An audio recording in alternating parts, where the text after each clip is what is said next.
ललितपुर से बड़ी खबर, जहां ललितपुर अंतर्गत विकास खंड जखौरा के ग्राम बुढ़वार में कोरोना की रोकथाम के लिए लोगों में वैक्सीनेशन के प्रति कुछ खास रुझान नहीं देखा गया, जिसका जायजा लेने भारत 9 टीवी की टीम ग्राम पंचायत बुढ़वार पहुंची, जहां बनी सरकारी स्वास्थ्य केंद्र की स्थिति जानी। वहां मौजूद फार्मासिस्ट राजेश श्रीवास्तव व स्वास्थ्य कर्मियों ने बताया कि गांव में वैक्सीन को लेकर जागरूकता की कमी है। अभी तक जो जागरूक व्यक्ति आए हैं उन्हें निःशुल्क वैक्सीन लगाई गई। लोग अधिक से अधिक संख्या में वैक्सीनेशन सेंटर पर आएं और वैक्सीन लगवाएं।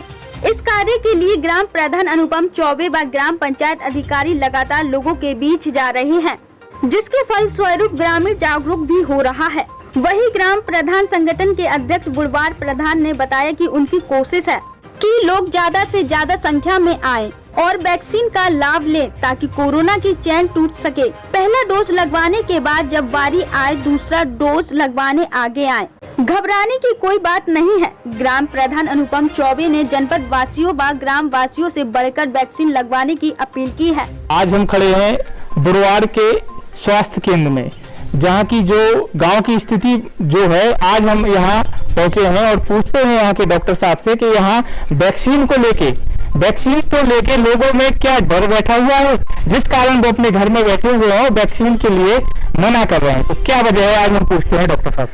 क्या नाम है सर आप? मैं राजेश कुमार श्रीवास्तव फार्मासिस्ट जी बुढ़वार से हूँ, और हमारी आशाएं और संगनी लोगों के यहाँ जाते हैं, जागरूकता पैदा कर रही है। लोग ये कह रहे हैं कि हमें नहीं लगवाना है, हमें तुमने इलाज कराना है, हमें वैक्सीन से नुकसान हो रहा है। ऐसा कुछ नहीं है। कल हमने प्रधान जी को भी बुलाया, उसके बारे में कहा तो प्रधान जी ने उसका सहयोग किया है। लोगों के बारे में कहा है कि नहीं, ऐसा कुछ नहीं है। वैक्सीन एक हमारी जानलेवा बीमारी को ख़त्म करना है। वैक्सीन बहुत अच्छी चीज़ है। इसको लगाने के लिए हम लोग दिन प्रतिदिन जागरूक पैदा कर रहे हैं कि लोगों को इससे कोई बीमारी नहीं है। अच्छा है कि भाई थोड़ा फीवर आता है 1-2 दिन, इसके बाद में हम लोग टैबलेट दे देते हैं, उसकी पीसीएम, पैरासीटामोल और बी कम्प्लेक्स एंटीबायोटिक, तो उससे सही हो जाता है पेशेंट।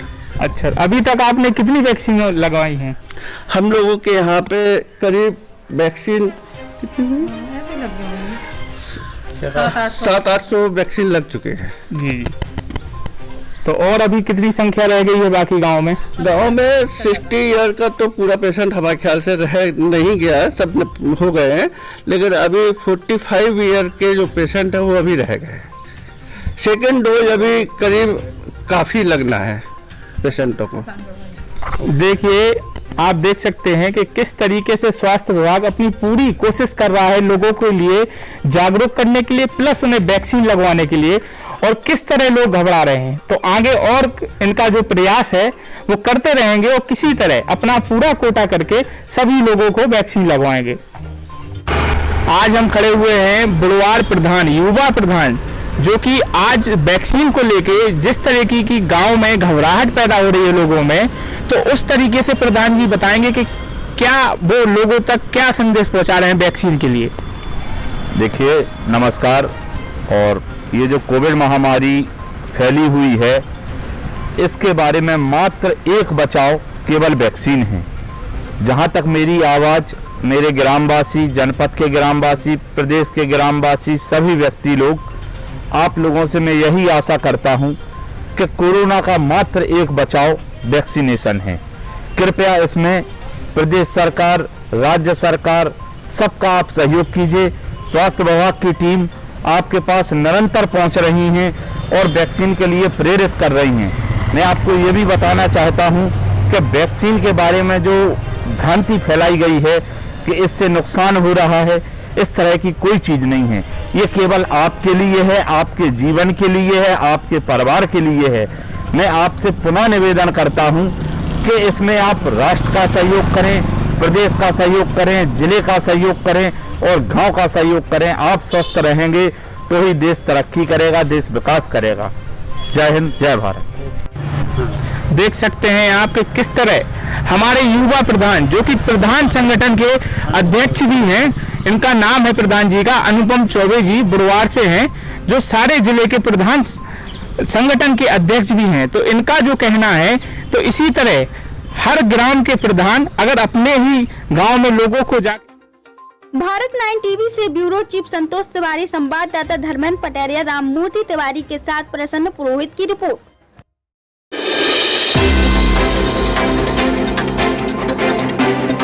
इंडिया में कोरोना वायरस का सेकेंड वेव जो है वो बहुत बुरी तरह से चल रहा है। इसी बीच कई सारे बॉलीवुड सेलिब्रिटीज कोरोना वायरस के वैक्सीन का डोज लगवाते हुए नजर आ रहे हैं और साथ ही में अपने फैंस और फॉलोअर्स को इनकरेज कर रहे हैं कि उनको भी वैक्सीनेशन लगवा लेना चाहिए, क्योंकि ये बहुत ज़्यादा ज़रूरी है। हाल ही में सलमान खान ने कोरोना वायरस वैक्सीन का फर्स्ट डोज लगवाया था, जिसके पिक्चर्स भी इंटरनेट पर आउट हुई थी। बता दें कि ईद के मौके पर अब सलमान खान ने अपने वैक्सीन का सेकेंड डोज जो है उसे लगवा लिया है। इसकी भी कुछ तस्वीरें सोशल मीडिया पर सामने आई हैं। बता दें कि ईद के मौके पर सलमान खान की film Radhe your most wanted भाई भी आउट हुई थी, जिसे काफी अच्छा रिस्पॉन्स मिल रहा है। इस फिल्म को एक दिन में ही 4.2 मिलियन व्यूज मिल चुके हैं। इस पेंडेमिक के चलते बॉलीवुड में अब तक काफी सारे डेथ की खबर सामने आई है, लेकिन इसी बीच डेथ की झूठी खबर भी सामने आ रही है। कुछ समय पहले किरण खेर की मौत की झूठी खबर सामने आई थी, जिसे बाद में अनुपम खेर ने रबिश आउट किया था और क्लैरिफाई किया था कि किरण खेर बिल्कुल ठीक है और ऐसे फेक न्यूज ना फैलाएं। अब हाल ही में वेटरन एक्टर परेश रावल की भी डेथ की खबर सामने आई है, लेकिन ये झूठी खबर है और उसे खुद क्लैरिफाई किया परेश रावल ने बड़े ही हिलेरियस तरीके से इस बात का जवाब दिया कि वो अभी जिंदा है। परेश रावल ने अपने ट्विटर पर एक स्क्रीनशॉट का रिप्लाई करते हुए कहा, sorry for the misunderstanding as I slept past 7 AM।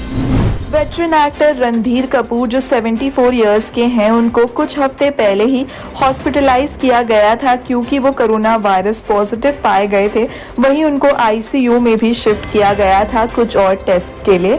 अब रणधीर कपूर को हॉस्पिटल से डिस्चार्ज कर दिया गया है और रणधीर कपूर ने खुद कहा है और अपने हेल्थ पर अपडेट दिया है कि वो बिल्कुल ठीक महसूस कर रहे हैं। साथ ही में रणधीर कपूर ने ये बताया कि जब वो हॉस्पिटलाइज थे तो उनको ऑक्सीजन सपोर्ट की ज़रूरत नहीं पड़ी थी। वहीं उन्होंने बताया कि कुछ दिन तक वो बाकी लोगों से दूर रहेंगे एक्स्ट्रा प्रिकॉशंस रखने के लिए।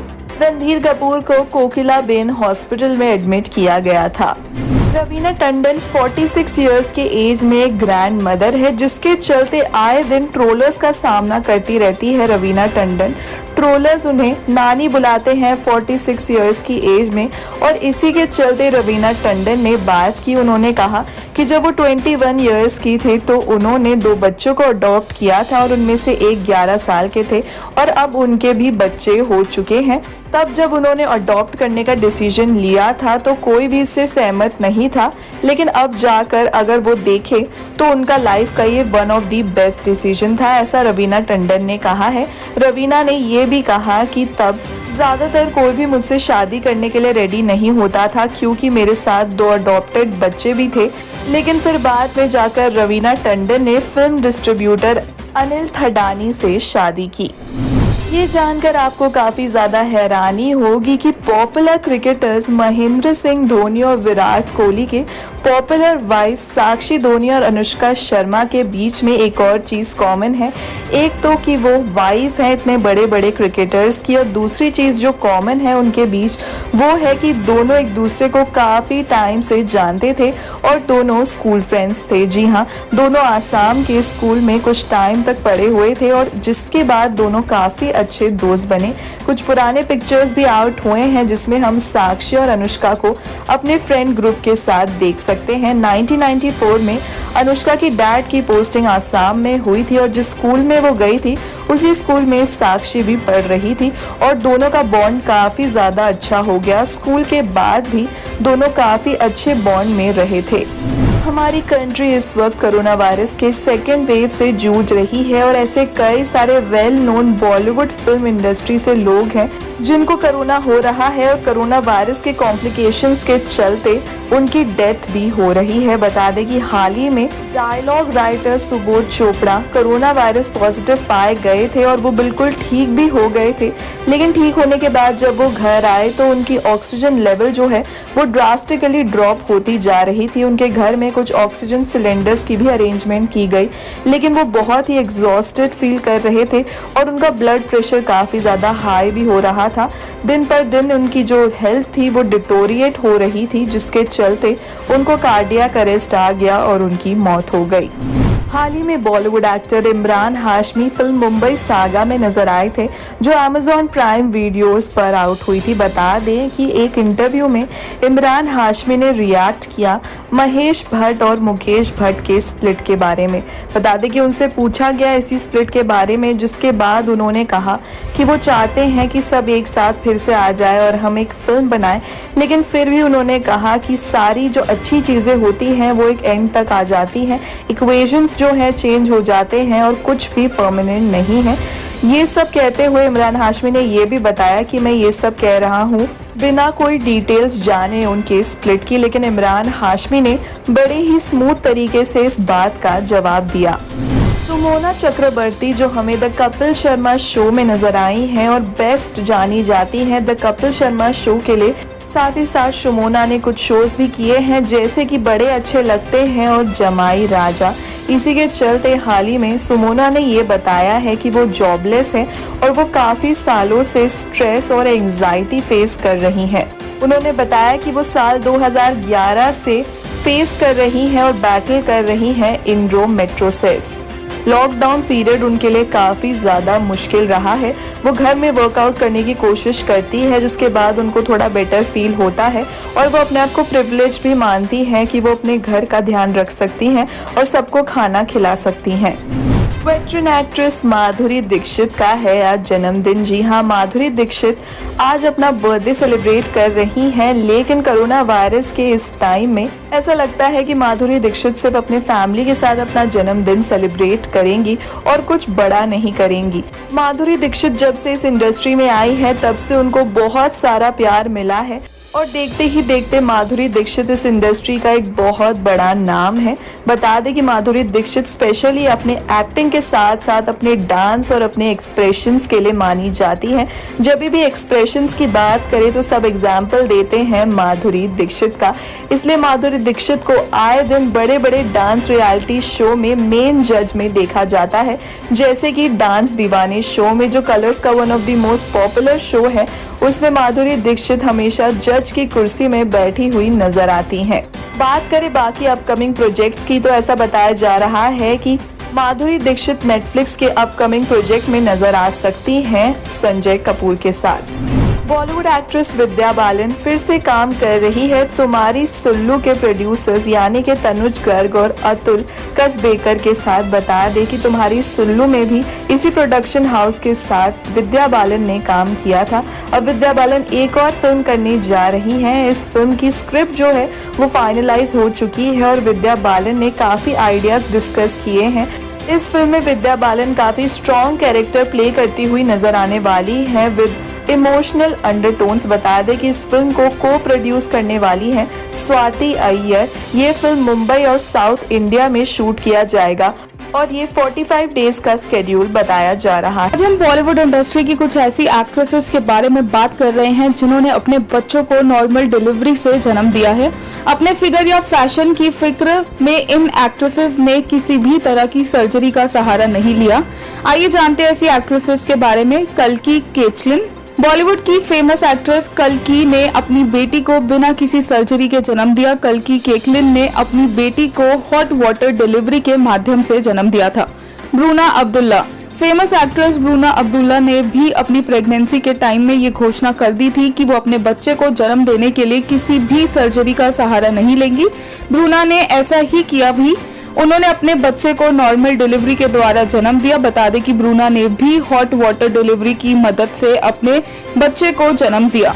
मीरा राजपूत। फैशन आइकॉन और एक्टर शाहिद कपूर की वाइफ मीरा राजपूत अपने अलग अंदाज के कारण अक्सर सुर्खियों में रहती हैं। मीरा ने बहुत कम उम्र में ही अपनी पहली बेटी को जन्म दे दिया था। ईयर 2016 में मीरा ने शाहिद और अपनी पहली बेटी को नॉर्मल डिलीवरी के माध्यम से जन्म दिया था। ट्विंकल खन्ना। एक्ट्रेस ट्विंकल खन्ना ने अपनी और अक्षय कुमार की बेटी नितारा को ईयर 2012 में जन्म दिया। नितारा का जन्म नॉर्मल डिलीवरी के द्वारा हुआ था। बता दें कि ट्विंकल खन्ना ने नितारा को ब्रीच कैंडी हॉस्पिटल में नॉर्मली जन्म दिया था। सुजैन खान एक्टर ऋतिक रोशन की एक्स वाइफ सुजैन 2 बेटों की मां है। सुजैन 2 बार मां बन चुकी है और दोनों ही बार इन्होंने बिना किसी सर्जरी के अपने दोनों बेटों को जन्म दिया। सुजैन ने अपने दोनों बच्चों को नॉर्मल डिलीवरी के सहारे ही जन्म दिया। एक्ट्रेस तारा शर्मा टीवी पर गर्भवती महिलाओं के स्वास्थ्य से जुड़ा शो लेकर आती है। इस शो में गर्भवती महिलाओं के खान पान स्वास्थ्य से जुड़ी जानकारी दी जाती है। बता दें कि तारा शर्मा खुद 2 बच्चों की मां है और इन दोनों बच्चों को उन्होंने नॉर्मल डिलीवरी से ही जन्म दिया है। नेक्स्ट इस लिस्ट में नाम आता है रवीना टंडन का। रवीना टंडन ने अपने छोटे बेटे को नॉर्मल डिलीवरी द्वारा जन्म दिया था। अपने इस फैसले से भी रवीना सुर्खियों में रही थी। ऐश्वर्या राय बच्चन बॉलीवुड की फेमस एक्ट्रेस और पूर्व विश्व सुंदरी ऐश्वर्या राय ने ईयर 2012 में अपनी बेटी आराध्या को जन्म दिया था। बता दें कि ऐश्वर्या राय ने यह निर्णय लिया था कि वो अपने बच्चे को नॉर्मल डिलीवरी के द्वारा जन्म देगी और ऐश्वर्या को अपने इस निर्णय पर गर्व भी है। गर्ल्स जैसे भी हो पिंपल, सोल्यूशन है simple. Everyuth tulsi turmeric face wash, antioxidant turmeric और एंटीबैक्टीरियल तुलसी पिंपल्स और मार्क्स घटाने में मदद करे। The clear skin, Everyuth pure skin, happy हर दिन।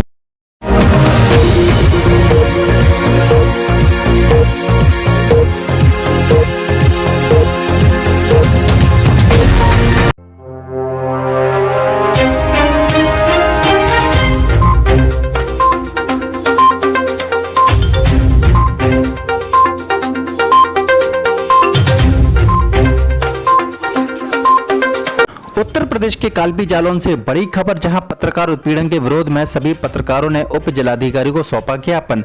चौकी थाना तथा कोतवाली में आए दिन पत्रकारों से बदसलूकी तथा अमर्यादित व्यवहार करती है पुलिस। मामला जनपद जालौन की उरई मंडी चौकी का बताया जा रहा है, जहां विगत दिनों पहले मंडी चौकी इंचार्ज अभिषेक सिंह की अखबारों में खबर प्रकाशित होने पर जिससे बौखलाकर उरई पुलिस प्रशासन ने अज्ञात पत्रकारों के खिलाफ मुकदमा पंजीकृत कर दिया था, जो कि सीधे तौर पर पत्रकारों को दबाव में लेने का प्रयास किया जा रहा। इसके अलावा पत्रकारों के ऊपर जिले में ऐसे कई फर्जी मुकदमे जैसे कालपी, रामपुरा और उरई में पहले भी पंजीकृत हो चुके हैं, जिससे जनपद के पत्रकारों में भारी नाराजगी है। पत्रकारों के खिलाफ लगाए गए झूठे मुकदमे वापस लेने की मांग को लेकर आज कालपी तहसील प्रांगण में सभी पत्रकारों ने उप जिलाधिकारी कौशल कुमार को लिखित ज्ञापन के माध्यम से अवगत कराया कि वह पत्रकारों पर लगे झूठे मुकदमे वापस नहीं लिए गए तो जिले के सभी पत्रकार एकत्रित होकर आंदोलन करेंगे।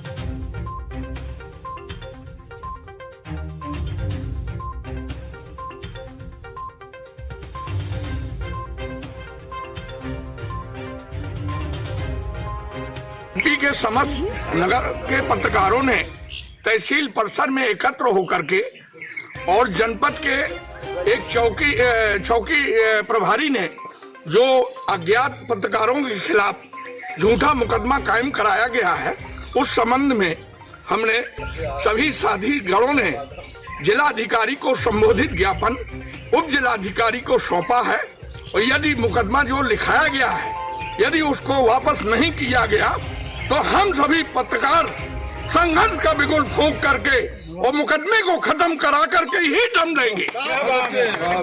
पत्रकार एकता, पत्रकार एकता, पत्रकार एकता। उरई पुलिस द्वारा जो पत्रकारों के विरुद्ध मुकदमा लिखा गया है वो झूठा है, नितांत है। इसी प्रकार अगर पत्रकारों के खिलाफ मुकदमा लिखता जा रहा तो कालपी के पत्रकार ही नहीं, जिले के ही पत्रकार नहीं बल्कि पूरी यूपी का पत्रकार जो है पुलिस प्रशासन के खिलाफ एक लामबंद होकर के। भारत 9 टीवी से जालौन ब्यूरो संवाददाता अमित कुमार यादव की रिपोर्ट।